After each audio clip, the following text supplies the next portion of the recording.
Hello दोस्तों, welcome to Fahad पाठशाला। और आज हम पढ़ेंगे चैप्टर इकोनॉमिक्स का क्लास 10 का मनी एंड क्रेडिट।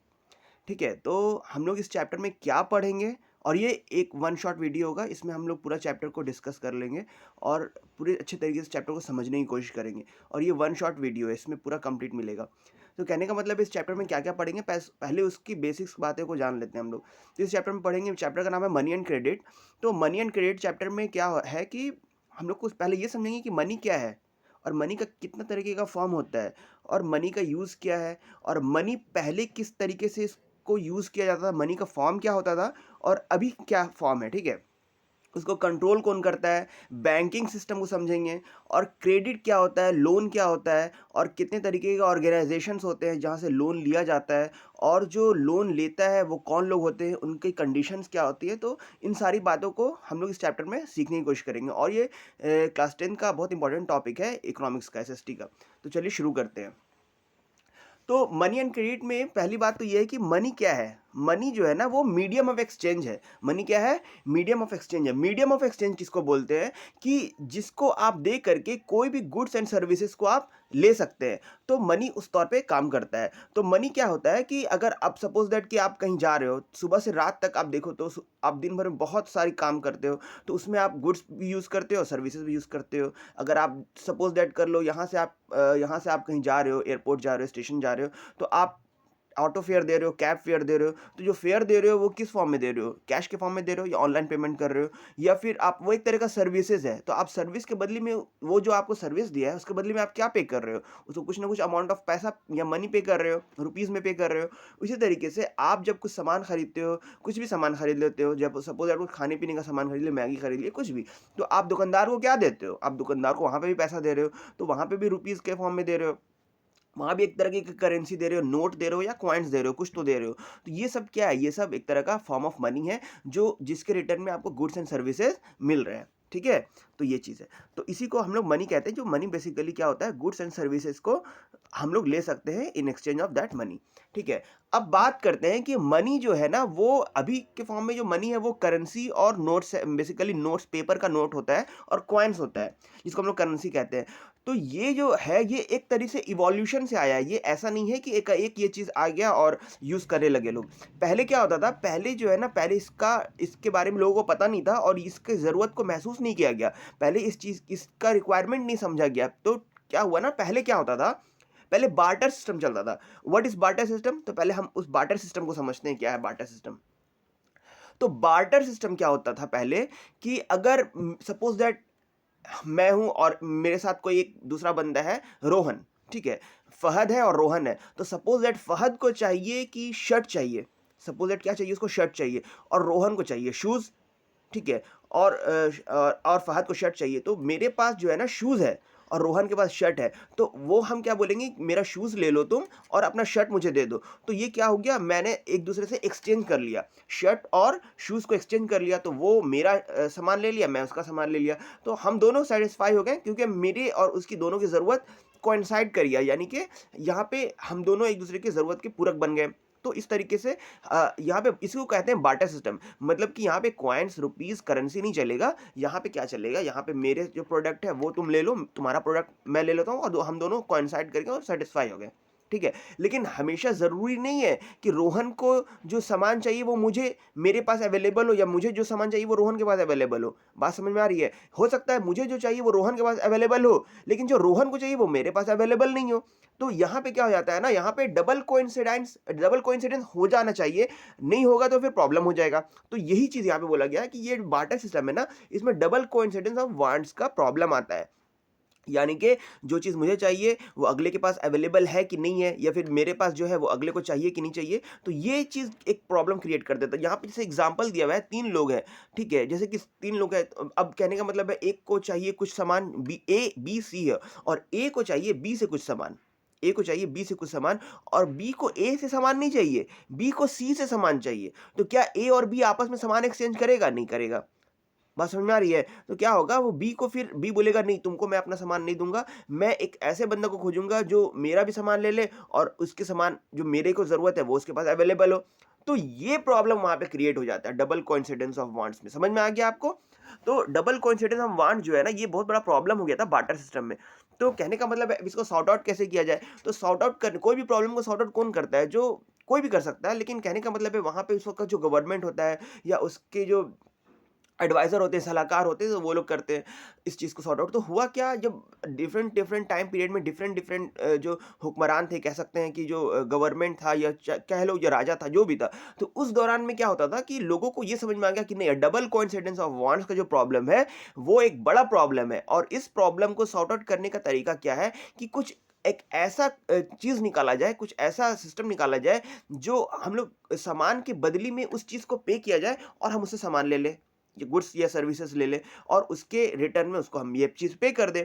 तो ऐसे होता था। तो कहने का मतलब है इसी को देखते हुए फिर जो है ना, करेंसी जो है, कॉइन्स बेसिकली जो है वो मार्केट में आया। वो कौन लेकर के आया? जो उस वक्त का गवर्नमेंट हुआ करता था, वो उस कॉइन्स को लेकर के आए और उस कॉइन्स में उनका इम्प्रिंट हुआ करता था। यानी कि मान लेते कोई राजा है, तो वो राजा अपना इम्प्रिंट करवा लेता था उस कॉइन्स पे। और वो कॉइन्स बेसिकली क्या होता था? एक प्रीशियस मेटल्स हुआ करता था। क्यों हुआ करता था ये प्रीशियस मेटल?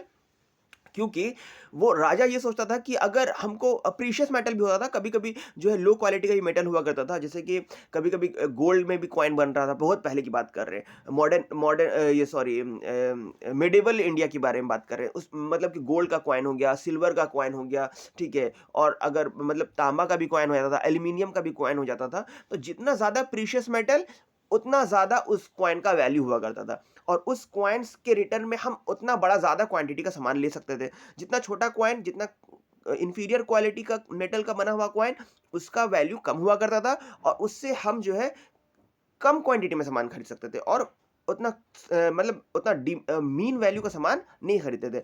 तो ये कॉइन को भी इस तरीके से बनाया जाता था कि कॉइन का खुद का एक इंट्रिंसिक वैल्यू हुआ करता था। बात समझ में आ रही है? तो कॉइन का खुद का एक वैल्यू हुआ करता था। अगर कॉइन गोल्ड का है, तो वो अगर उसके गोल्ड से कुछ सामान नहीं भी खरीदेंगे, तो गोल्ड का खुद का एक वैल्यू है। बात समझ में आया? तो इस तरीके से जो है कॉइन्स का मतलब कॉइन जो है वो बनने लगा और वो बार्टर सिस्टम को मतलब सोसाइटी से हटा दिया गया। फिर इस चीज़ को इम्प्लीमेंट किया गया कि गुड्स एंड सर्विसेज के बदले में जो है अब कॉइन्स को, इन कॉइन्स को यूज़ किया जाएगा। ठीक है? तो लेकिन ये चीज़ चला, लेकिन फिर बाद में क्या हुआ कि ना, कि बाद में क्या हुआ, इस तरीके से मीडियम ऑफ एक्सचेंज के तौर पे जो है कॉइन्स को यूज़ किया जाने लगा। लेकिन फिर ये क्या हुआ कि ये इससे क्या होता था ना कि लोग जो है ना, ये प्रीशियस मेटल है, ये इसका एक तरीके से ये बेटर एफिशिएंसी का यूज़ नहीं हो पा रहा है। प्रीशियस मेटल का बेसिकली यूज़ क्या होना चाहिए? ज्वेलरी में यूज़ होता है बेसिकली। और अगर हम इसको करेंसी के तौर पे या नोट के तौर पे या मोड ऑफ एक्सचेंज के तौर पे अगर यूज़ करेंगे, तो बहुत लोग को ऐसा लगेगा कि जैसे कि कोई गरीब इंसान है, उसके पास गोल्ड का कॉइन आ जाएगा, तो वो सोचेगा कि मेरे पास तो गोल्ड का कॉइन आ गया, हम इसको रख लेते हैं, ठीक है? इस तरीके से कोई सिल्वर का कॉइन आ जाएगा, वो सोचेगा कि मेरे पास सिल्वर का कॉइन है, हम इसको जमा कर लेते हैं, ये प्रीशियस मेटल है। तो इस तरीके से वो बेहतर एफिशिएंसी, बेहतर तरीके से वो काम नहीं कर पाएगा, ठीक है? तो इसको देखते हुए फिर जैसे ही लोगों को समझ आने लगी और फिर मॉडर्नाइज़ेशन आने लगा, डेमोक्रेसी आने लगा पूरे वर्ल्ड में, फिर अर्बनाइज़ेशन, मतलब कहने का मतलब है हर चीज़ का एक कहीं न कहीं इम्पैक्ट पड़ता है ओवरऑल। तो कहने का मतलब है कि बाद में फिर जो है ना, इस चीज़ को हटाया गया, फिर मॉडर्न फॉर्म ऑफ मनी आया। तो मॉडर्न फॉर्म ऑफ मनी क्या आया कि इस चीज़ को पहले हटा दिया गया और ये जो मॉडर्न फॉर्म ऑफ मनी आया, अब इसके थ्रू जो है मोड ऑफ एक्सचेंज होने लगा। बात समझ में आ गई?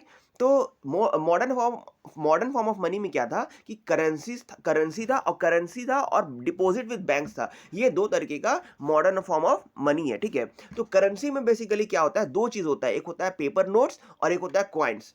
Paper notes and coins. यहाँ पे जो कॉइन्स बनता है बहुत ज़्यादा प्रीशियस मेटल का नहीं बनता है, नॉर्मल मेटल का बनता है।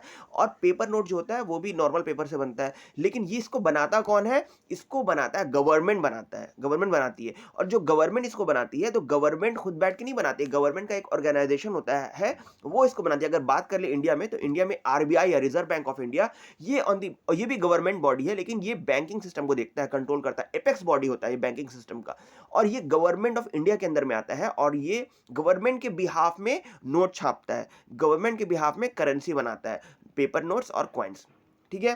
तो पेपर नोट्स का और कॉइन्स का खुद का वैल्यू नहीं होता है। इसमें जो बात मेंशन किया हुआ होता है, मान ले पेपर नोट है, 10 लिखा हुआ है तो 10 रुपया हो गया, अगर 100 लिखा हुआ है तो 100 रुपया, 2000 का नोट, 2000 लिखा हुआ है तो 2000 हो गया, ठीक है? अब तो 2000 बैन हो गया है। तो बात समझ में आ गई? तो खुद का वैल्यू नहीं होता, लेकिन उसमें जो इम्प्रिंट किया हुआ रहता है कि क्या वैल्यू है उस चीज़ का न्यूमेरिक वैल्यू में, वो वैल्यू उसको उस नोट का वैल्यू को बढ़ा देता है। हालाँकि इस नोट का खुद का कोई वैल्यू नहीं होता। जैसे हम पिछली बार में देखे थे कि जो कॉइन्स हुआ करता था गोल्ड का या फिर सिल्वर का, खुद का वैल्यू हुआ हुआ करता था उसका। लेकिन यहाँ पे इसका खुद का वैल्यू नहीं होता था, नहीं होता है। तो करेंसी इस तरीके का होता है, नोट्स एंड कॉइन्स। तो और इसको बनाता कौन है? ये बनाता है, आरबीआई बनाता है। और आरबीआई का ज़िम्मेदारी है कि इस चीज़ को बेहतर तरीके से वर्क कर रहा है कि नहीं। आरबीआई आरबीआई एक बहुत बड़ा बॉडी है, गवर्नमेंटल बॉडी है, जो बैंकिंग सिस्टम को कंट्रोल करता है। और उसका बहुत सारा फंक्शन होता है। उसका फंक्शन क्या-क्या होता है आरबीआई का? कि नोट को छापना, उसका फंक्शन क्या होता है? जितना भी कमर्शियल बैंक्स है या फिर जो भी गवर्नमेंट बैंक है या फिर जो भी, उन सबको देखना कि वो सही से काम कर रहा है कि नहीं कर रहा है। वो लोगों को लोन सही तरीके से दे रहा है कि नहीं दे रहा है। वो ट्रांज़ैक्शन जो कर रहा है वो रूल्स एंड रेगुलेशन नॉर्म्स के आधार पे कर रहा है कि नहीं कर रहा है। गाँव में इंटीरियर इलाकों में वो बेहतर तरीके से लोगों को लोन सैंक्शन कर रहा है कि नहीं कर रहा है, ठीक है? तो इन सब बातों को बैंकिंग सिस्टम को कंट्रोल सबसे ज़्यादा कौन करता है ऊपर से? वो आरबीआई करता है, ठीक है? अब हम लोग देखते हैं जो करेंसी के बाद दूसरा फॉर्म ऑफ मनी वो डिपॉज़िट विद बैंक्स है। डिपॉज़िट विद बैंक्स क्या हो गया? आप जो बैंक में पैसा जमा करते हो, आप जो बैंक में पैसा जमा करते हो, वो बैंक में पैसा जो भी आप जमा करते हो, 1 लाख, 2 लाख जो भी आपको ज़रूरत को यूज़ का जो है उसको रख लेते हो, बाकी आप बैंक में जमा कर देते हो। तो जो आप बैंक में जमा करते हो, या तो आप फिक्स्ड डिपॉज़िट करते हो, या तो आप सेविंग अकाउंट बना के जमा करते हो, या तो आप करंट अकाउंट बना के जमा करते हो। तो ये सब चीज़ जो भी पैसा आप बैंक में जमा कर रहे हो, ये भी एक तरह का आपका क्या है मॉडर्न फॉर्म ऑफ मनी है। आपको जब भी ज़रूरत पड़ता है आप इसको निकाल लेते हो। इसको हम लोग कह सकते हैं डिमांड डिपॉज़िट भी कहते हैं इसीलिए, क्योंकि वो पैसा बैंक में जो आप जमा किए हो, वो आपका पैसा है और ये आप अपने डिमांड के हिसाब से उसको निकाल सकते हो, विथड्रॉ कर सकते हो, अपना जो फिक्स्ड डिपॉज़िट की उसको तोड़ सकते हो, वहाँ से पैसा निकाल सकते हो। बैंक आपको इसमें रोक नहीं सकता है कि हाँ, आपको बैंक पैसा जमा किए हो, तो इतना दिन के बाद ही आपको निकालना है। ऐसा बैंक नहीं कर सकता है। तो यहाँ तक बात समझ में आई? तो deposit with bank is also a kind of modern form of money, ठीक है? और बैंक जो है आपको डिपॉजिट को एक्सेप्ट करता है, फिर उस पैसे को बैंक यूज़ करता है मतलब लोन के तौर पे, देने के तौर पे, वो चीज़ हम आगे देखेंगे, ठीक है? इसीलिए इसको डिमांड डिपॉजिट कहते हैं, क्योंकि आप अपने डिमांड के हिसाब से इस चीज़ को निकाल सकते हो, ठीक है? अच्छा, अब हम लोग आगे बढ़ते हैं। ये जो डिमांड डिपॉज़िट होता है, जो आप लोग बैंक में जमा करते हो, पैसा जो भी जमा करते हो, उसको अपनी डिमांड के हिसाब से निकाल लेते हो। तो निकालने का बहुत सारा तरीका होता है, ठीक है? आप लोग जाके कैश भी डायरेक्ट निकाल सकते हो, कैश फॉर्म भर करके, या फिर आप लोग जो है ना, बैंक जब आप लोग अपना अकाउंट बनाते हो बैंक में, तो बैंक वाले क्या करते हैं, वो आपको एक चेकबुक देते हैं और उसमें नंबर ऑफ पेजेज़ रहता है, जिसमें आपका बैंक हर पेजेज़ में आपका जैसे देखिए यहाँ पे दिखा रहे हैं, जैसे ये देखिए, जैसे ये है ना, ये एक तरह का चेक है। चेक है, इसमें क्या होता है, ये चेकबुक देते हैं, ऐसा नंबर ऑफ पेजेस बहुत होता है। तो इसमें क्या होता है ना कि आपका ये चेकबुक है, ये व्हाइट जो बॉर्डर है ऊपर नीचे, यही इसका बाउंड्री है, ठीक है? ये चेक चेक है। इस चेक में क्या-क्या होता है, इस चेक का पहले काम क्या होता है ये बता देते हैं। तो बैंक में जब आप अकाउंट बनाते हो, तो बैंक वाले आपको चेकबुक देते हैं। चाहे सेविंग अकाउंट हो या फिर करंट अकाउंट हो। करंट अकाउंट बिजनेस के पर्पज से होता है, सेविंग अकाउंट कोई भी नॉर्मल इंसान अपने पैसे सेव करने के लिए बनाता है, ठीक है? तो जो सेविंग या करंट अकाउंट में कोई भी खोलता है तो उसको ये चेकबुक मिलता है। तो चेकबुक में हर एक पेज के चेक में ये आपका बैंक का, जो बैंक में आपका अकाउंट है वो बैंक का नाम रहेगा, ब्रांच नंबर नाम रहेगा, फिर उसमें आपका अकाउंट नंबर का डिटेल रहेगा, ठीक है? और उसमें जैसे कि ये वाला देखिए, ये वाला जो है ना, ये आपका बैंक अकाउंट है, ये ब्लैक कलर का जो है लेफ्ट साइड में बैंक के डिटेल के ऊपर लिखा आपका अकाउंट नंबर है, और फिर उसके ऊपर जिसको आप पैसा देना चाह रहे हो, उसका नाम ऊपर आप मेंशन कर दोगे, अमाउंट नीचे मेंशन वर्ड में और न्यूमेरिक में मेंशन कर दोगे, ऊपर डेट डाल दोगे और उस बंदे का जो है नाम डाल देना, और यहाँ पे अपना साइन कर देना, ठीक है? और वो आप उसको दे दो और आपके अकाउंट से पैसा कट जाएगा, और वो जाके वो अब बैंक में देगा इस चेक को, और बैंक वाला क्या करेगा, ये पैसा जो अमाउंट है, ये उसको जो है कैश निकाल के दे देगा। लेकिन अगर आप देखो लेफ्ट साइड ऊपर कॉर्नर में देखो, अकाउंट पे लिख कर 2 स्लैश डाला हुआ है नीचे में। अगर जो बंदा का चेकबुक है वो अगर ऐसे करके आपको दे रहा है, इसका मतलब क्या है कि आपको कैश, बैंक वाला कैश नहीं देगा, आपके अकाउंट में डालेगा। तो इसके लिए आपको अपना अकाउंट डिटेल डालना पड़ता है, वो चीज़ भी आपको बैंक वाले को देना पड़ता है, और आपको अपना आईडी कार्ड तो हर दोनों केस में देना होगा। कैश निकालो या फिर अकाउंट में जाए, दोनों केस में आपको आईडी कार्ड देना होगा। तो इसके थ्रू जो है आप पैसा इसको विथड्रॉ कर सकते हो, ठीक है? तो इस तरीके से चेकबुक अपना काम करता है, ठीक है? और इस तरीके से ये डिमांड डिपॉजिट होता है। ये मतलब आपने पैसा निकाल भी सकते हो खुद, अगर सेल्फ निकालना है तो यहाँ पे सेल्फ लिख दो और अपना ही नाम लिख दो, नीचे अपना साइन कर दो, अमाउंट लिख दो, और और अपना जाके कैश विथड्रॉ कर लो। तो ऐसे भी होता है, ठीक है? चलिए अब आगे बढ़ते हैं। अब हम लोग पढ़ेंगे लोन एक्टिविटीज ऑफ बैंक। तो लोन एक्टिविटी ऑफ बैंक क्या होता है कि लोन एक्टिविटी के मतलब यह होता है कि बैंक, देखिए बैंक जब भी बनता है ना, तो बैंक में हम लोग बेसिकली क्या जानते हैं कि बैंक जो है ना लोन देने का काम करता है, और बैंक हम लोग का पैसा जमा करने का काम करता है। बैंक का बेसिक फंक्शन यही है, पैसा डिपॉजिट लेना और उस पैसे को जो ज़रूरतमंद है उनको पैसा दे देना, वो उसको ज़रूरत को पूरा कर लेंगे, और यही बैंक का काम होता है। तो बैंक क्या करता है ना, बैंक प्रॉफिट करता है, इसी इसी चीज़ में प्रॉफिट कर लेता है।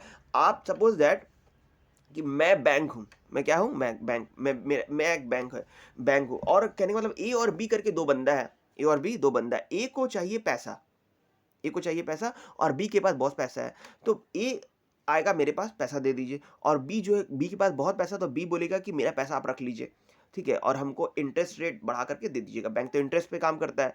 तो वो बी बंदा जो है ना, मान लीजिए 100 रुपया मुझे दिया, और छोटा सा एग्जांपल ले रहे हैं, बी जो है 100 रुपया मुझे दिया, तो बी जो 100 रुपया हमको दिया, वो 100 रुपया अब इंटरेस्ट बन करके वो कितना बन जाएगा। मान लेते हैं बी को, वो बी जो है ना वो बोलेगा कि मुझे आप इंटरेस्ट बना के जो भी बनता है आपका दीजिएगा। तो हम बैंक हैं, हम बोलेंगे तुमको हम पैसा 6% इंटरेस्ट पे तुमको पैसा लौटाएंगे 1 साल के बाद। तो 1 साल के बाद बी को हम कितना परसेंट पे पैसा लौटाएंगे, जो है 106%। तो यानी कि उसको अमाउंट क्या बन जाएगा, प्रिंसिपल 1000 है तो अमाउंट 106 रुपया बन जाएगा। 1 साल बाद 106 रुपये उसको दे देंगे हम। लेकिन अब जो ए बंदा है, ए को क्या चाहिए, पैसा चाहिए मुझसे, और वो क्या बोलेगा कि हमको आप पैसा दे दो। तो हम बोलेंगे ठीक है, लेकिन हम उसको 85 ही रुपीज़ दे सकते हैं। क्यों? क्योंकि आरबीआई का नॉर्म्स है कि जो भी पैसा आप बैंक में रखते हो कोई भी कस्टमर का, तो आप पूरा पैसा लोन के तौर पर नहीं दे सकते हो, आप सिर्फ और सिर्फ 85% ही दे सकते हो। 15% आपको अपने पास रखना होगा। क्यों? क्योंकि अगर उस बंदे को अगर ज़रूरत पड़ गई तो वो आपसे कभी भी विथड्रॉ कर सकता है। तो इस वजह से, और ये ओवरऑल सिस्टम काम करता है, नंबर ऑफ कस्टमर्स होते हैं, तो बैंक के पास उतना पैसा हो जाता है कि वो ज़रूरत के टाइम उसको दे सके। ठीक है, तो ये चीज़ हो गया। अब जो बी बंदा है, बी बंदा को मान लेते हैं कि लोन चाहिए था, हम उसको 85 रुपीज़ दे दिए, या फिर सपोज 85 नहीं, हम उसको 100 ही दिए, क्योंकि मेरे पास बहुत पैसा था, तो हम उसको 100 ही दे दिए। तो जब 100 रुपीज़ उसको जब दिए हम, तो वो, अब हम उसको इंटरेस्ट चार्ज करके पैसा 1 साल के बाद रिटर्न लेंगे, या जितना भी टाइम पीरियड के बाद। तो हम उससे कितना लेंगे पैसा, हम उससे अब इंटरेस्ट रेट ज़्यादा चार्ज करेंगे।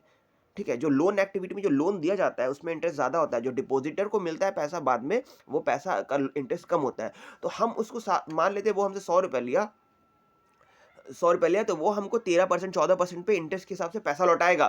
तो 13-14% पे इंटरेस्ट लौटाएगा, तो यानी कि मान लेते हैं कि 14% पे इंटरेस्ट लौटाया। कितना परसेंट? 14%। तो 14% पे इंटरेस्ट लौटाया, यानी कि 1 साल बाद वो मुझे कितना पे करेगा, 114 रुपया। तो यहाँ पे जो पैसा जो बढ़ गया, यानी कि 114 रुपये, यानी कि 100 दिए थे, 14 रुपये एक्स्ट्रा, और यहाँ पे हम 5 रुपये उसको बढ़ा के दे रहे हैं, यानी कि कितना का गैप हो गया, 7 का। ये जो 7 का गैप हो गया इंटरेस्ट का, यही मेरा प्रॉफिट हो जाएगा, यही मेरा बैंक का प्रॉफिट हो जाएगा। और इसी तरीके से बैंक पूरा काम करता है और बैंक प्रॉफिट कमाता है। समझ में आ गया बैंक का एक्टिविटी?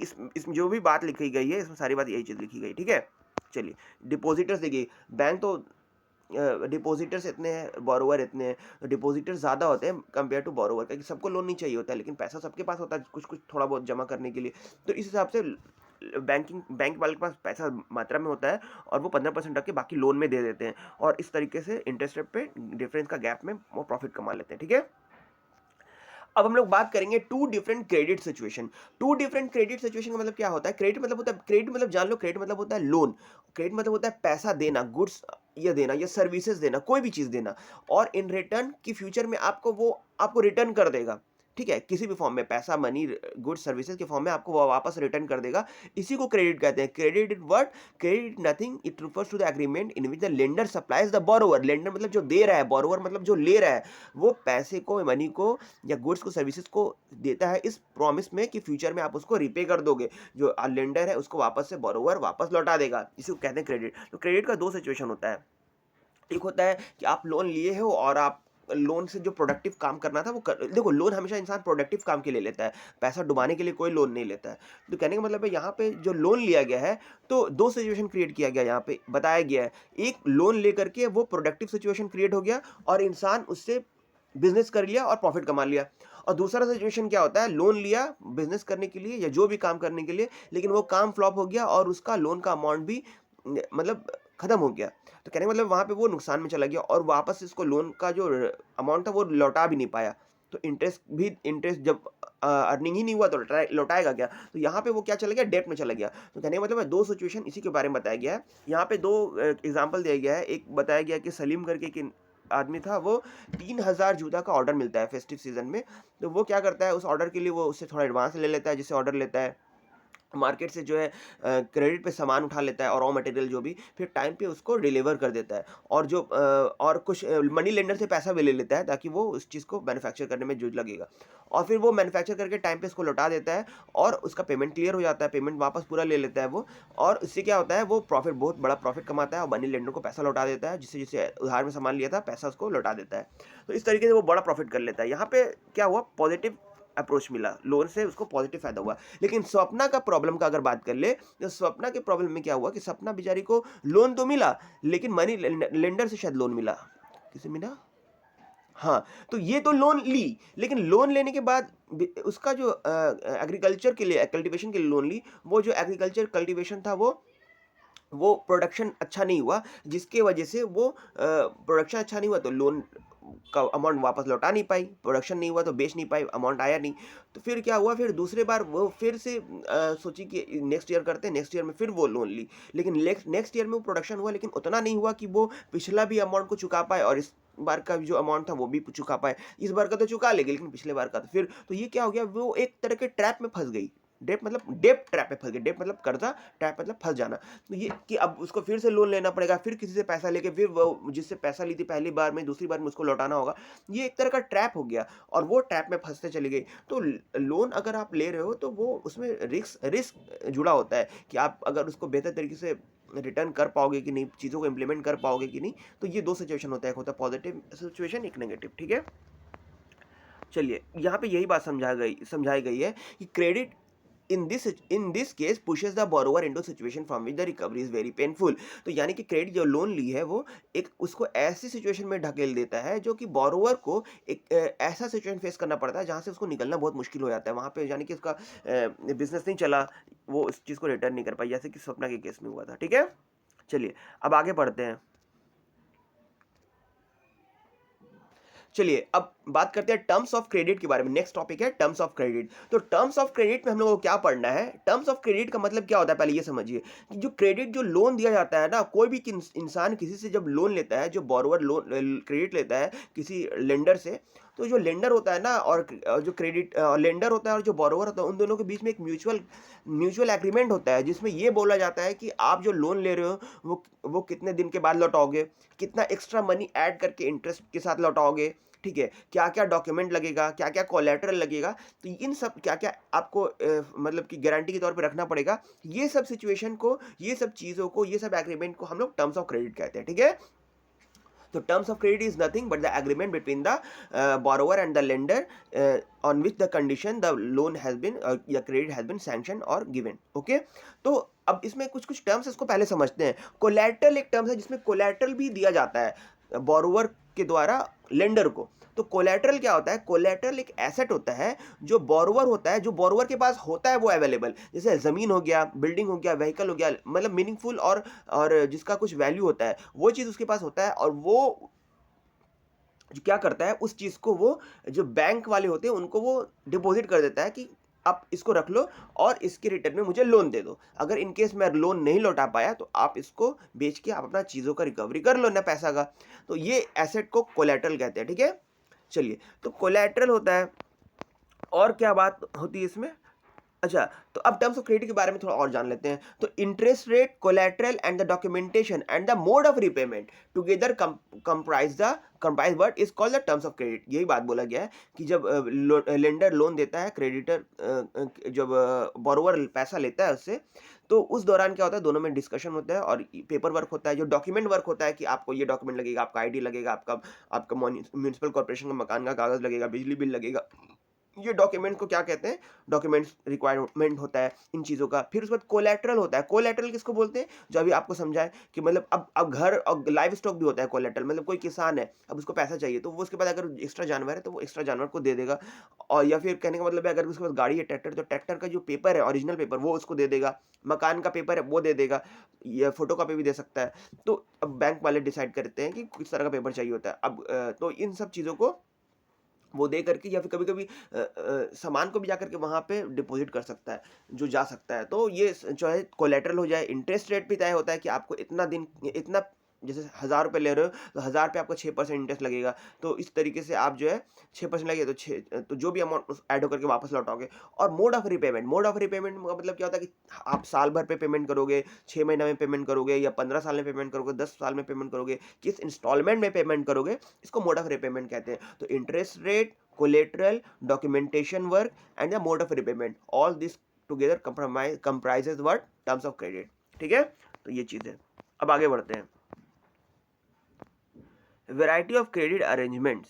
देखिए, वैरायटी ऑफ क्रेडिट अरेंजमेंट्स मतलब क्या होता है कि हम लोग इसमें ये देखेंगे कि जो क्रेडिट मिलता है या लोन मिलता है वो कितने तरीके का होता है। ये बेसिकली इसमें 3 एग्जांपल दिया गया है, ठीक है।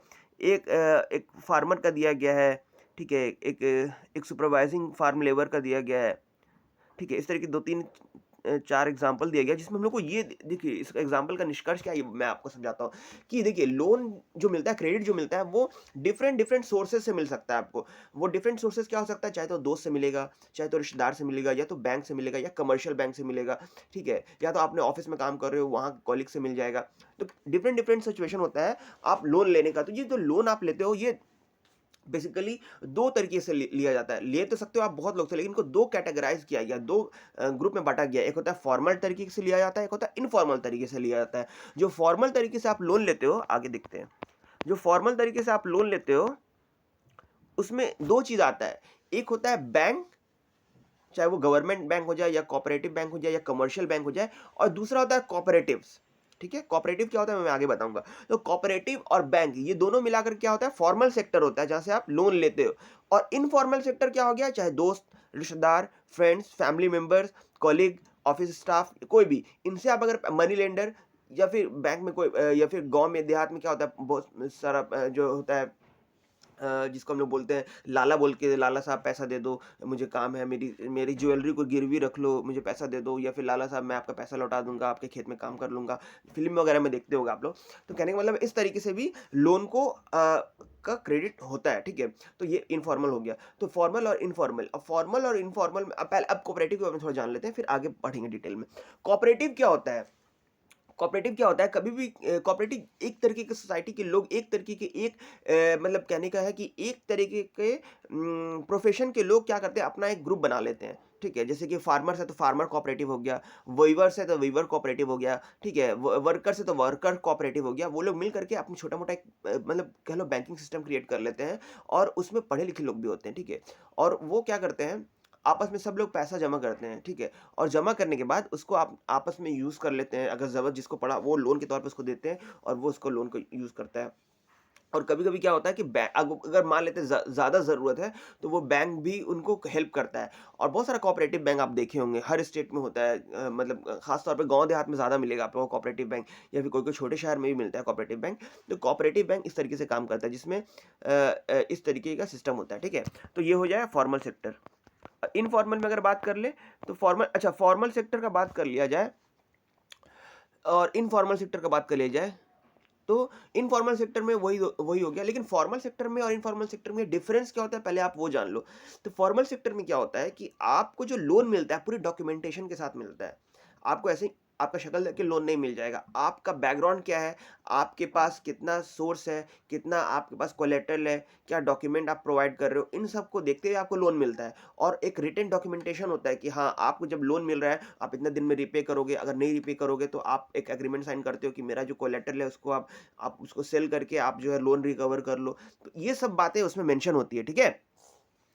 तो और अच्छा, इसमें क्या होता है ना कि आप इसमें इंटरेस्ट रेट बहुत कम होता है कंपैरेटिवली टू इनफॉर्मल सेक्टर, ठीक है। इंटरेस्ट रेट में 6%, 7%, 10%, 12%, इससे ज़्यादा नहीं होता। 13%, 14%, इससे ज़्यादा नहीं होता है। मतलब 3-4 से लेकर के 12-14 तक जाता है, 15 तक जाता है, इससे ज़्यादा नहीं।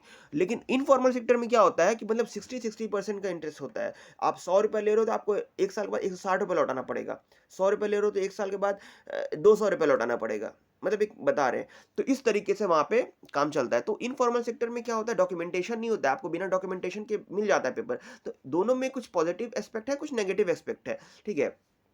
आपको बिना कोलेटरल के, और इसमें और अच्छा, और इनफॉर्मल सेक्टर में क्या होता है कि आप जब लोन लेते हो, आप जब क्रेडिट लेते हो, आप जब पैसा लेते हो, तो आपको जो पैसा देने वाला बंदा होता है वो आपसे बाद में पैसा वसूल करने के लिए आपके ऊपर मतलब इस तरीके से आपके साथ बिहेवियर कर सकता है कि आप उसको सोच नहीं सकते हो। कहने का मतलब है कि आपको आपको ज़बरदस्ती करके आपसे पैसा ले लेगा, मार-पीट करके पैसा ले लेगा।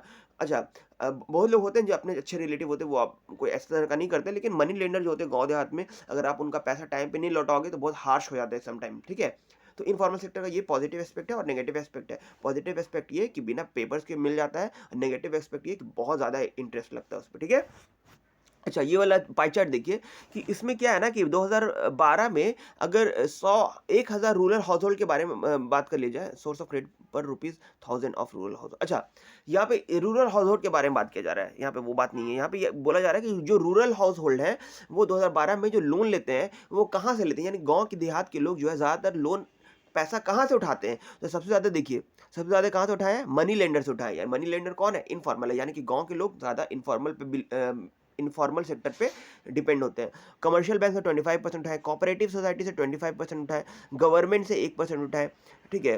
रिलेटिव एंड फ्रेंड से 8% उठाए। तो इससे हमको ये पता चलता है कि गाँव में जो है ना ज़्यादा एक्टिविटी लोन उठाने का कहाँ से हो रहा है? वो हो रहा है इनफॉर्मल सेक्टर से, और इनफॉर्मल सेक्टर से अगर आप लोन उठाओगे तो ज़ाहिर-सी बात है आपको ज़्यादा इंटरेस्ट देना पड़ेगा। आप ग्रोथ उतना नहीं कर पाओगे, आप जितना कमाओगे उससे ज़्यादा से ज़्यादा अमाउंट तो आपको लोन को चुकता करने में लग जाएगा। लेकिन फॉर्मल सेक्टर में जितना आप कमाते हो उसका बहुत मिनिमम परसेंटेज आपको ऐसा जो है देना पड़ता है उधर। तो ये चीज़ है यहाँ पे, ठीक है? तो इनफॉर्मल सेक्टर जो है गाँव में देहात में लोग, अच्छा, इनफॉर्मल सेक्टर को क्यों क्यों ज़्यादा पसंद करते हैं गाँव के लोग? कि थोड़ा अनपढ़ होते हैं, उनको लिटरेसी उतना नहीं होता है, वो डॉक्यूमेंटेशन वर्क में उतना जाना नहीं चाहते, वो इतना उनको लगता है झोल-झाल टाइप का चीज़ लगता है बैंकिंग से पैसा उठाना। तो इस वजह से इनफॉर्मल से, लेकिन अब जो है ना धीरे-धीरे जैसे-जैसे पढ़ाई लोग कर रहे हैं, लोगों को अकल आ रही है, लोगों को समझ आ रहा है, तो अब धीरे-धीरे अब बैंक को भी आरबीआई का ये नॉर्म्स फॉलो करना पड़ता है कि आपको गाँव देहात में इंटीरियर में भी आपको जाकर के बैंक को अपना ब्रांच खोलना है, और गरीब तबका फार्मर्स वगैरह को भी आपको लोन बड़े पैमाने में देना है। तो इससे क्या हो रहा है कि अब जो गाँव देहात भी प्रॉस्पेरस हो रहा है, ठीक है? तो कोई भी गवर्नमेंट, कोई भी देश चाहेगा कि लोन एक्टिविटी उसका ज़्यादा ईज़ी, ज़्यादा कम इंटरेस्ट पे हो, ताकि वो ज़्यादा से ज़्यादा लोन को दे सके। और जब ज़्यादा लोन मिलेगा सबको, ज़्यादा प्रोडक्शन होगा, ज़्यादा लोग काम करेंगे, ज़्यादा इनकम होगा, तो ज़्यादा गवर्नमेंट के पास टैक्स आएगा। तो देश भी बढ़ेगा, गवर्नमेंट भी बढ़ेगा। तो गवर्नमेंट चाहता है कि गरीब लोगों को ज़्यादा लोन दिया जाए। ठीक है? वो बात अलग है कि कोई लोग जो है उस कमर्शियल बैंक से पैसा लेकर के भाग जाते हैं, और एक तरीके से उसका बर्डन देश के इकोनॉमी पे पड़ता है, देश के गरीब लोगों पे पड़ता है। तो ये चीज़ तो होता है, लेकिन गवर्नमेंट इस पे भी देख रही है, ठीक है? अच्छा, अब बात करते हैं यहाँ, अच्छा, formal and informal credit and who get what's में जो बातें आपको मैंने अभी बताया है कि जो है इनफॉर्मल सेक्टर में क्या होता है कि जो क्रेडिटर होता है, जो पैसा दे रहा होता है, जो लोन को दे रहा होता है, लेंडर जो होता है, वो बहुत ज़्यादा कमा लेता है इनफॉर्मल सेक्टर में, और वो बहुत हार्श भी होता है, बिना डॉक्यूमेंट के काम करता है। लेकिन फॉर्मल सेक्टर में वो बहुत प्रोसेस से करता है काम, और उसको इंटरेस्ट कम मिलता है, ठीक है? तो ये चीज़ है, और हू गेट व्हाट्स में यही बात बताया गया है कि लोन का परसेंटेज के बारे में बताया गया है, इंटरेस्ट रेट के बारे में बताया गया है। यहाँ पे देखिए, जो पुअर और अमीर और गरीब के कंपेयर में बात किया गया है, हू गेट व्हाट्स, यानी कि पुअर हाउसहोल्ड के बारे में अगर बात कर लिया जाए, तो देखिए ये जो 85% जो कि गरीब लोग कहाँ से ज़्यादातर लोन उठाते हैं, पुअर जो ज़्यादातर जो गरीब लोग होते हैं ना, ये पाई चार्ट देखो, आप पहला पाई चार्ट देखोगे तो देखोगे कि जो 85% है, वो 85% कौन लोग हैं? मतलब ये तो बेसिकली गरीब लोगों के बारे में बात हो रहा है। जो गरीब लोग होते हैं ना, वो कहाँ से लोन उठाते हैं? 85% गरीब लोग कहाँ से उठाते हैं लोन? इनफॉर्मल सेक्टर से उठाते हैं, और उसी गरीब में कोई जो थोड़ा पढ़े लिखे लोग हैं, तो वो 15% कहाँ से उठाते हैं? वो फॉर्मल सेक्टर से उठाते हैं। तो कहने का मतलब है गरीब को तो और गरीब हो जाएगा, क्योंकि उसको एज़ अ इंटरेस्ट बहुत बड़ा अमाउंट देना पड़ेगा, क्योंकि वो इनफॉर्मल से उठा रहा है। तो ये बहुत बड़ा लूपहोल है। देश का विडंबना है कि यहाँ पे इस तरीके का चीज़ हो रहा है। ठीक है, अब आगे बढ़ते हैं। तो यहाँ पे हाउसहोल्ड विद फ्यू एसेट, अगर कोई घर वाले लोग हैं जिनका घर है और उनके पास थोड़ा बहुत कुछ ज़मीन है या पैसा है या गाड़ी है, कुछ भी है थोड़ा बहुत, तो वो भी अभी भी वो क्या कहाँ से ज़्यादा पैसा उठा रहे हैं, लोन उठा रहे हैं, वो इनफॉर्मल सेक्टर से ज़्यादा अभी भी उठा रहे हैं, ठीक है? और अगर बात कर लें फॉर्मल सेक्टर से, तो 47% उठा रहे हैं। अच्छा, जिनके पास अच्छा खासा घर है, वेल ऑफ है इन सोसाइटी में, तो वो 72% ऐसे लोग हैं जो फॉर्मल सेक्टर से लोन उठा रहे हैं, और 80% इनफॉर्मल सेक्टर से उठा रहे हैं। तो आप देख सकते हो जो अमीर है वो बेसिकली वो फॉर्मल सेक्टर की फैसिलिटीज़ को अवेल कर रहे हैं, और यानी कि वो इंटरेस्ट भी कम दे रहे हैं, और वो प्रोडक्शन भी ज़्यादा कर पाते होंगे, क्योंकि वो फॉर्मल सेक्टर से लोन उठा रहे हैं और वो ग्रोथ ज़्यादा कर रहे हैं। यहाँ पे रिच लोग देख लो, रिच लोग में 10 ही परसेंट है जो इनफॉर्मल सेक्टर से उठा रहे हैं, 90% फॉर्मल सेक्टर से उठा रहे हैं। यानी कि अमीर लोग और पढ़े लिखे लोग वो हमेशा फॉर्मल सेक्टर पे बिलीव करते हैं और उन्हीं से वहीं से पैसा उठाते हैं। और जो गरीब लोग होते हैं और अनपढ़ लोग होते हैं और गाँव देहात के लोग होते हैं, वो इनफॉर्मल सेक्टर पे बिलीव करते हैं और ज़्यादा लोन वहीं से उठाते हैं और डेब्ट ट्रैप में भी कभी-कभी फँस जाते हैं ज़्यादातर, कभी-कभी मतलब। और क्या होता है, वो लोग ज़्यादा से ज़्यादा अमाउंट उन लोग का जो है, जब कमाते भी हैं तो वो चला जाता है डेब्ट को पूरा करने में। ठीक है? अब आगे बढ़ते हैं। यहाँ पे वही बात समझाई गई है आपको, ठीक है? जो बात मैं अभी आपको हिंदी में एक्सप्लेन किया, वही बात है यहाँ पे, ठीक है? अब आगे बढ़ते हैं। अच्छा, ये जो टॉपिक है सेल्फ हेल्प ग्रुप्स का, ये जो सेल्फ हेल्प ग्रुप्स का टॉपिक है, ये लास्ट टॉपिक है इस चैप्टर का। सेल्फ हेल्प ग्रुप किसको बोलते हैं? सेल्फ हेल्प ग्रुप बोलते हैं कि जब जब जब ऐसे लोग होते हैं जो गरीब हैं या अनपढ़ हैं या फिर वो वेल ऑफ सोसाइटी के नहीं हैं, ठीक है? लेकिन सोसाइटी में बहुत बड़ा रोल वो भी निभाते हैं, लेकिन सोसाइटी उनको इन्फीरियर नज़र से देखता है, ठीक है? बेसिकली गाँव देहात के लोग, वो लोग क्या करते हैं ना कि वो लोग लोन पे, बैंक पे, फॉर्मल सेक्टर पे ज़्यादा बिलीव नहीं करते। वो लोग क्या करते हैं, मतलब वो लोग आपस में जो है ना पैसा जमा करते हैं। मतलब ₹25, ₹50, ₹100, ₹150 अपने हैसियत के हिसाब से 15-20 लोग का ग्रुप बन जाता है। सेल्फ हेल्प ग्रुप 15-20 लोगों का होता है, इससे ज़्यादा का नहीं होता है। और हर ग्रुप के मेंबर जिनके पास जितना पैसा है वो 200, ₹2500, ₹50 देते हैं और वो डायरी मेंटेन करते हैं, रजिस्टर मेंटेन करते हैं, किसने कितना दिन में कितना पैसा दिया, ठीक है? और इसको मेंटेन करते हैं और वो पैसा जब जमा हो जाता है, तो वो ग्रुप ही के मेंबर को जब किसी को ज़्यादा ज़रूरत पड़ जाता है, नीड, तो उनको वो लोन के तौर पे दे देते हैं और बहुत मिनिमम इंटरेस्ट पे देते हैं, ठीक है? और वो जब उनका ज़रूरत पूरा हो जाता है, वो पैसा जब आ जाता है, तो वो वापस लौटा देते हैं और इंटरेस्ट के साथ लौटाते हैं। तो इस तरीके से जब ये सेल्फ हेल्प ग्रुप काम करती है, ठीक है? अब सेल्फ हेल्प ग्रुप के साथ भी वही बात है कि अगर बहुत ज़्यादा पैसा की ज़रूरत है, तो उनको जो बैंक होता है, क्योंकि वो एक रिकॉग्नाइज़ हो गया है, उनको उनका एक रिकॉग्निशन होता है और नियर बाय जो बैंक होता है वो उनके बारे में जानता है, क्योंकि यहाँ पे फाइनेंशियल एक्टिविटी चल रहा है, तो बैंक तो ज़रूर जानेगा इनके बारे में। तो बैंक के पास अगर ये अप्रोच करते हैं लोन के लिए, कभी ऐसा ज़रूरत पड़ेगा कि बड़ा अमाउंट चाहिए, तो बैंक वाला इनको लोन दे देता है, ठीक है? तो इस तरीके से सेल्फ हेल्प ग्रुप काम करता है, ठीक है?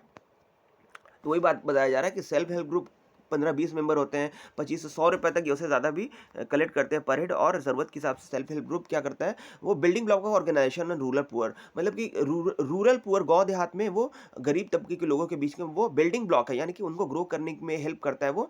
The regular meeting for the group, अच्छा, रेगुलर मीटिंग भी होता है यहाँ पे। इसका एक पॉजिटिव एस्पेक्ट और क्या है कि सेल्फ हेल्प ग्रुप जब मीटिंग करती हैं, बेसिकली यहाँ पे महिला लोग ज़्यादा होती हैं, क्योंकि महिला लोग के पास 25-50 जो भी अपना पॉकेट खर्चा जमा करती हैं, तो वो इनको यहाँ पे इकट्ठा करती हैं। और जब ये पूल, अच्छा, इसको पूल कहते हैं। पूल क्या होता है, एक चीज़ को जमा करना। तो जब पैसा जमा करती हैं ये लोग, तो ये लोग जब आपस में गप-शप करती हैं, बातचीत करती हैं, जब हर 2-3 3 दिन या महीना पे जब इकट्ठा होती है, गप-शप करती हैं, तो ये लोग ये सब बात भी डिस्कस करती हैं कि आपके घर में क्या हाल है, आपका तबीयत कैसा है या फिर आपके साथ कोई प्रॉब्लम है कि नहीं है। तो कहने का मतलब है कि सोशल इश्यूज़ पे भी यहाँ पे डिस्कशन हो जाता है। गाँव देहात में बहुत सारा सोशल इश्यू होता है, जो कि सोसाइटी को खराब कर रहा होता है। जैसे फॉर एग्ज़ाम्पल अगर मैं बात करूँ, कोई 4-5 महिला है, वो बोल रही है कि मेरे हस्बैंड शराब पीते हैं और आकर के मुझे पीटते हैं, ठीक है? तो ये मुद्दा अगर इन लोग के बीच में आ गया, तो ये अब जो है मुखिया जी जो होंगे, सरपंच होगा, वहाँ पे डिसीज़न लिया जाएगा कि ये तो गलत हो रहा है। तो इस तरीके से सोसाइटी से जो ईविल कॉज़ होता है वो भी निकल जाता है, ठीक है? तो ये सब सेल्फ हेल्प ग्रुप बहुत अच्छा चीज़ है और गाँव देहात में ये जो होता है, तो इस तरीके से चीज़ों को बेहतर तरीके से इम्प्लीमेंट किया जा सकता है, ठीक है? देखिए, आप यहाँ फ़ोटो में देख सकते हैं कि सेल्फ हेल्प ग्रुप में बेसिकली महिला लोग हैं, 1-2 कुछ जेंट्स भी हैं, तो जेंट्स भी हो सकते हैं, ऐसा कुछ हार्ड एंड फास्ट नहीं है। कोई सिलाई मशीन खरीद लिया, कोई हैंडलूम का कुछ सामान खरीद लिया, कोई जानवर खरीद लिया या फिर जिसको जो ज़रूरत है अपने रॉ मटेरियल के फर्टिलाइज़र के तौर पे, कुछ भी। अब तो सेल्फ हेल्प ग्रुप से लोन लेकर के वो लोग ऐसा काम कर सकते हैं, ठीक है? अच्छा, लास्ट में क्या दिया हुआ है ना, ग्रामीण बैंक ऑफ बांग्लादेश। तो ग्रामीण बैंक ऑफ बांग्लादेश क्या है, ये अगर हम बात कर लें तो यहाँ पे देखिए, the Grameen Bank of Bangladesh is one of the biggest success stories in the reaching the poor in the need to the credit need the reasonable rate started in the 1970 small project Grameen Bank, ठीक है? देखिए, तो ये ग्रामीण bank जो है ना, एक बहुत बड़ा एग्जाम्पल है इसी का कि मतलब जो गांव देहात में जो लोग जो है पैसा की ज़रूरत होती है, वो फॉर्मल सेक्टर पे उतना बिलीव नहीं कर पाते हैं, क्योंकि उनके पास एजुकेशन नहीं होता है, उनके पास डॉक्यूमेंटेशन नहीं होता है, वो लोग इतना झोल झाल में जाना नहीं चाहते हैं। तो बांग्लादेश में एक शख्स थे, एक नाम था उनका यूसुफ या हाँ, प्रोफेसर मोहम्मद यूनुस। तो वो ग्रामीण बैंक के फाउंडर थे। वो उनको 2006 में नोबेल प्राइज़ भी मिला था पीस के लिए। तो उनका विज़न ये था कि गाँव में जो लोग होते हैं, गरीब लोग, उनको कौन पैसा देगा? वो लोग कैसे ग्रो करेंगे? तो उन्होंने जो है एस्टैब्लिश किया ग्रामीण बैंक 1970 में, और ये एक छोटा मोटा प्रोजेक्ट था ग्रामीण बैंक के नाम पे। और वो जो है वो धीरे धीरे धीरे धीरे करके 2000 अक्टूबर 2014 से जो है वो ग्रो किया, और वो बहुत बड़ा बांग्लादेश का जो सबसे बड़ा स्प्रेड किया विलेजेस एरिया में बैंक के तौर पे, ठीक है। तो कहने का मतलब है कि ये और ये बांग्लादेश का मतलब सबसे बड़ा गांव इलाका में, विलेज एरिया में सबसे बड़ा बैंक ग्रामीण बैंक बन करके आया, यूनुस साहब जो इसको एस्टैब्लिश किए। तो इससे हम ये, अच्छा ये चैप्टर अब फिनिश हो गया है। इस चैप्टर में हम लोग बहुत सारी चीज़ों को सीखे हैं। इस चैप्टर में हम लोग क्या-क्या सीखे हैं? इस चैप्टर में हम लोग लोन एक्टिविटी कैसे होता है, मनी क्या होता है, क्रेडिट कैसे दिया जाता है, बैंक कैसे प्रॉफ़िट करता है, ठीक है? और हम लोग क्या-क्या सीखे इसमें कि बैंक कैसे प्रॉफ़िट करता है, और हम लोग देखे कि कैसे सेल्फ हेल्प ग्रुप काम करता है, कैसे कोऑपरेटिव बैंक काम करता है, फॉर्मल और इनफॉर्मल सेक्टर से क्या फ़ायदा है, क्या नुकसान है, और कैसे वो लोग कैसे काम करते हैं, ठीक है? तो with this chapter get in, and I hope you like the chapter, and please आप इस चैप्टर को फिर से आप लाइन बाय लाइन पढ़ो, समझो। मैं जो भी बात बताया हूँ बहुत अच्छे से समझाने की कोशिश किया हूँ। आप इसको लाइन बाय लाइन पढ़ो, समझो, और कोशिश करो कि आप इसको वापस से जो है अपने तरीके से एनालाइज़ करो। देखो, मैं तो पढ़ाया अपने अपने समझ से लाइन बाय लाइन ही पढ़ाया, लेकिन उसको मैंने ट्रांसलेट करके पढ़ाया। आप खुद से पढ़ोगे तो आपको आपका जो नॉलेज है, आपको पावर है, और जो चीज़ों को समझने की, खुद से पढ़ने की क्षमता, समझने की क्षमता है, वो बढ़ेगी, ठीक है। और with this we get the wrap of this chapter, and I hope you will like the chapter, and please do share, subscribe, and follow me. Thank you.